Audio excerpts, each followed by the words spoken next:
अस्सलाम वालेकुम। आज हम बनाने जा रहे हैं आलू के मज़ेदार क्रिस्पी पराठे, बिल्कुल ढाबा स्टाइल में।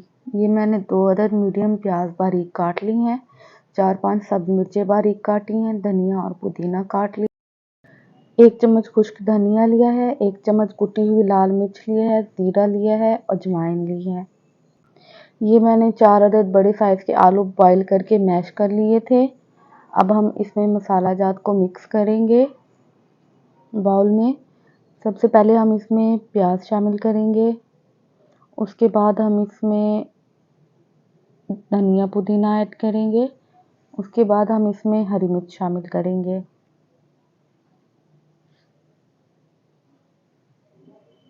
अब हम इसमें शामिल करेंगे ये क्रश किया हुआ धनिया और ये सारे इंग्रेडिएंट्स जो थे अजवाइन, साबुत ज़ीरा और कुटी हुई लाल मिर्च, हल्दी और ये सारी चीज़ें डालने के बाद अब हम इसको अच्छे से मिक्स कर लेंगे। और ये बहुत ही मज़ेदार और झटपट बनने वाले हैं पराठे, और अचार के साथ, दही के साथ, केचप के साथ बहुत ही मज़े के लगते हैं। आप बच्चों को लंच बॉक्सेस में बना के दे सकते हैं और बहुत ही आसान रेसिपी है, और इस तरह से आपके पराठे बहुत ही मज़े के क्रिस्पी और फ्लफ़ी बनेंगे। ये देखिए हमारा मसाला जो है वो तैयार हो गया है, इसको मैंने अच्छे से मिक्स कर लिया था। अब हम अपने पराठे इस फिलिंग के साथ तैयार करेंगे, और ये मैं इसको थोड़ा सा बढ़ा के इसमें ऑयल लगाऊंगी अच्छे से।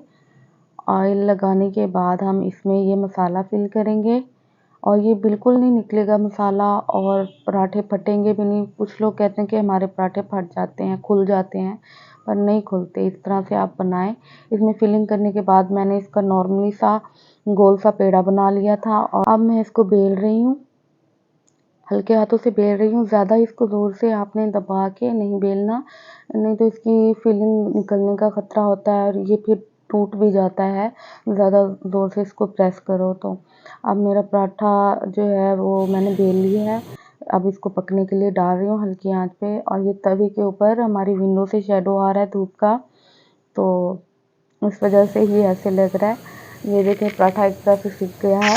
अब मैं इसके ऊपर ऑयल लगाऊंगी। ऑयल लगाने के बाद हम इसको हल्की आंच पे क्रिस्पी होने तक सेकेंगे। ज़्यादा तेज़ आंच पे बनाएंगे तो वो क्रिस्पी नहीं बनेगा।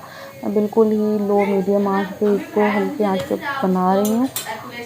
प्रेस करते करते इसको बनाना है, तो ये बहुत ही क्रिस्पी तैयार होगा, बहुत मज़े का लेयर वाला पराठा तैयार होगा। तो देखिए अब मैं इसके ऊपर ऑयल लगा रही हूँ, और ऑयल लगाने के बाद हम इसको हल्की आंच पे सेकेंगे। और सेकने के बाद ये देखें इसकी फिलिंग कितनी अच्छे से नज़र आ रही है, और ये पूरे पराठे में एक जैसी फिलिंग होगी। बाज़ दफ़ा ऐसा होता है कहीं पे पराठे में फिलिंग होती है और कहीं पे नहीं होती, पर आप इस तरह से जब पेड़ा बनाएंगे ना, तो आपको हर जगह पे पराठे में फिलिंग मिलेगी आलू की, और कोई भी जगह खाली नहीं रहेगी।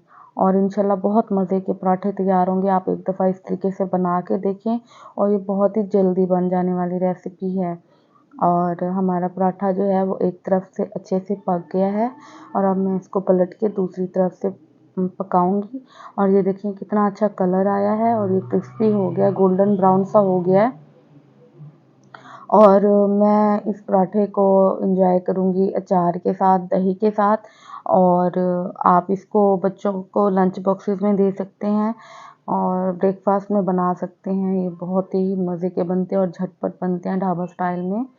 तो आप प्लीज़ इस रेसिपी को ट्राई कीजिएगा, और मेरे चैनल को लाइक करें, शेयर करें, सब्सक्राइब करें और मुझे सपोर्ट करें। ये देखिए हमारा पराठा तैयार हो गया है, सिक गया है। बस अब हम इसको तवे से उतारेंगे। ये देखिए हम सराइकियों का कल्चर, इसको हम छबी कहते हैं। इस खूबसूरत सी छबी में मैंने अब पराठे को उतार लिया है, और ये देखें कितना खूबसूरत लग रहा है। ये देखने में भी बहुत ही मज़े का क्रिस्पी लग रहा है। इसके ऊपर मैंने मक्खन डाला है, प्याज रखा है और सब्ज़ मिर्च रखी है, बिल्कुल देसी स्टाइल में। और आप प्लीज़ इस रेसिपी को ज़रूर ट्राई कीजिएगा, और मुझे उम्मीद है कि ये बहुत अच्छी बनेगी, और कमेंट्स में मुझे ज़रूर बताइएगा। और मिलते हैं हम नेक्स्ट रेसिपी में। तब तक के लिए अल्लाह हाफिज़।